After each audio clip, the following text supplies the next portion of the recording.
Let's take a look at the cantrips for 2024 D&D. This is through playtest number 8, where we've got one new cantrip, Starry Wisp.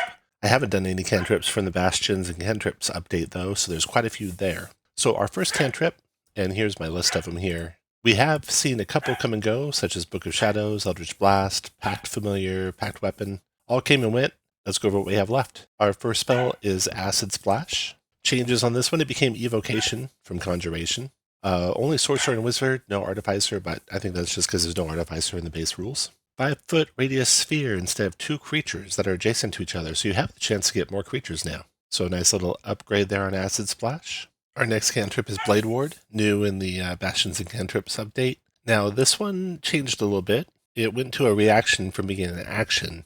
I didn't ever see this one get much use before. I think we'll probably see it get quite a bit more use now. You take the reaction to a visible creature targeting you with a melee attack, and that grants them disadvantage on their attack roll. Our next update is Chill Touch. Chill Touch became a touch range spell, magic its name. It used to be 120-foot range. It is now a melee spell attack versus a ranged spell attack, and the damage is up from a D8 to a D10. D10 necrotically lost, the disadvantage on attack rolls against you by an undead target. I didn't see that come into play very much. The extra damage is nice. The range is a big nerf on that one. We'll see how everyone likes that Chill Touch spell now. Our next cantrip, Elementalism, comes to us back from playtest number 6, where it was new, part of the Arcana and Primal spell list, so it's probably going to be maybe Wizard, Sorcerer, Druid. Range of 30 feet, a number of powers that are kind of prestidigitation type of powers. Our next cantrip from Bastions and Cantrips is Friends, and this one used to be really hard to use, or if you used it,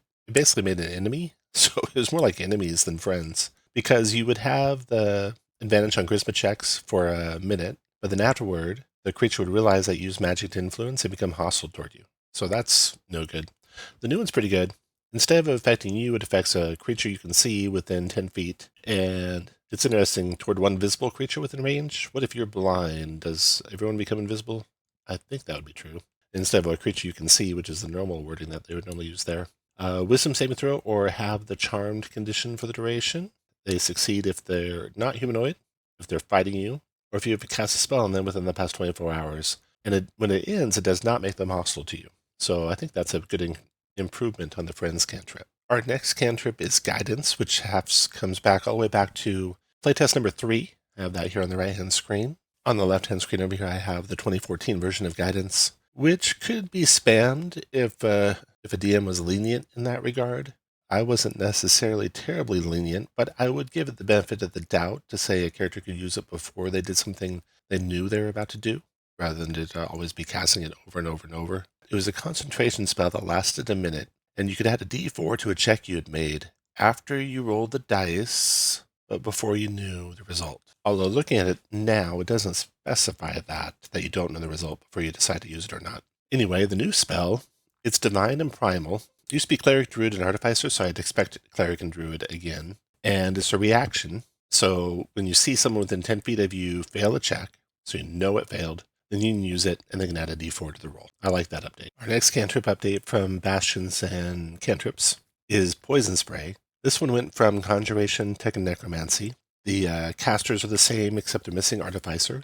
The range went from 10 feet to 30 feet, and rather than being a Constitution saving throw, it's a ranged spell attack. So this one that's a big bonus. Not a lot of spells do d12 damage. Firebolt does d10 damage. The range at 30 feet means in a lot of encounters you're going to be able to use it. This might be too much of a bump for Poison Spray.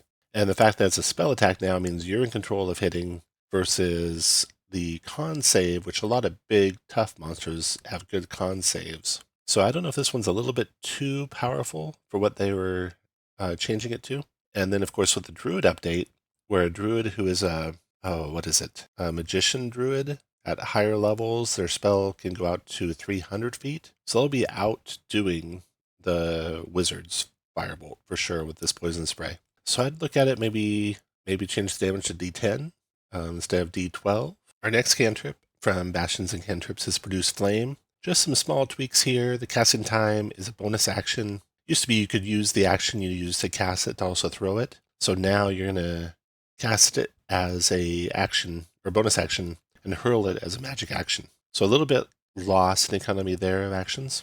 But then every turn from then on out, it is a magic action to hurl. It is a bright light in 20 feet instead of 10 feet, and dim another 20 feet instead of 10. You can dismiss it as a bonus instead of as an action.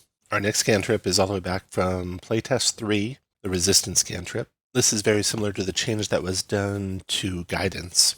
It becomes from an action to a reaction. It has a 10-foot range, you or an ally within 10 feet, and if they fail a saving throw, so you know if you're using it, you need to use it, and you roll d4.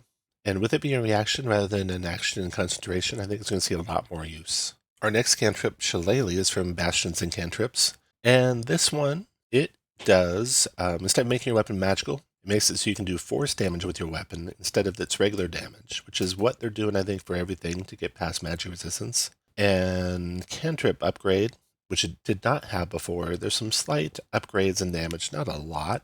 D10, D12, 2D6. So a little bit of a bonus there. Our next cantrip is Shocking Grasp from Bastions and Cantrips. This one dropped the Artificer tag, but that's probably just because they're not in the book. It did get a slight nerf. Before it used to prevent reactions at the start of the creature's next turn. Now it's just opportunity attacks. So this doesn't take away reactions like, for example, resistance spell or counter spell, etc. So a slight nerf there, and it is aligning with some of the changes I saw they were making on the monk, like on the monk's open hand technique, which gives a creature the loss of opportunity attacks instead of a loss of a reaction. Our next cantrip is Sorcerer's Burst, and this comes to us from playtest number 7, which was the second iteration, I believe, of that cantrip. So this is brand new. Nothing exists currently. It is for sorcerers only.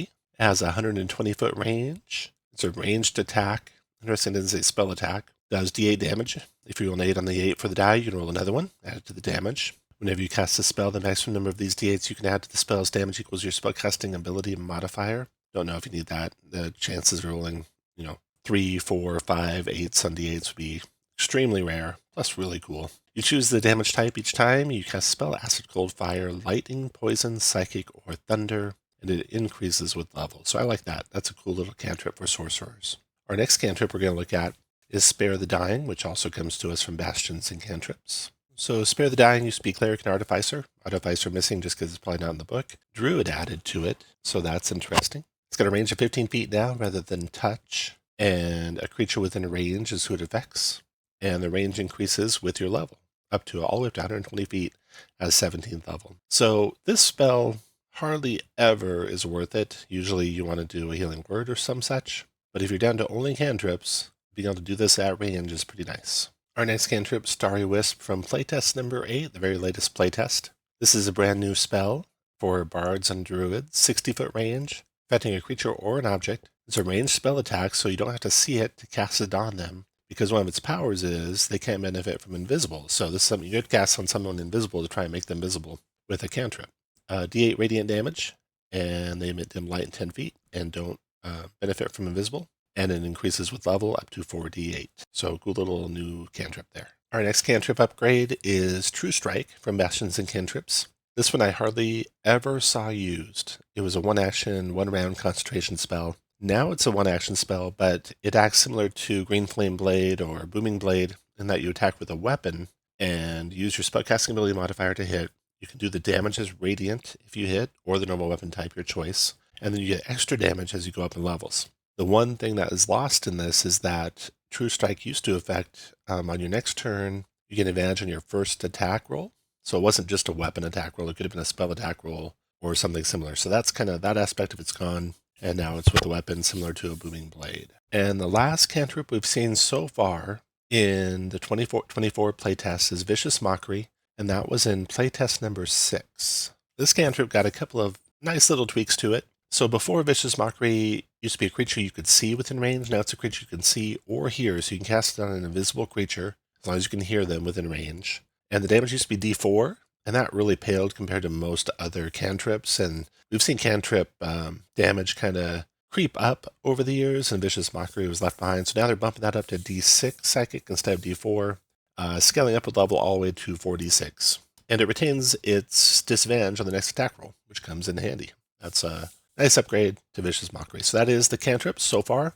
If I've missed any, let me know in the comments below. Thanks for watching. I'll see you next time.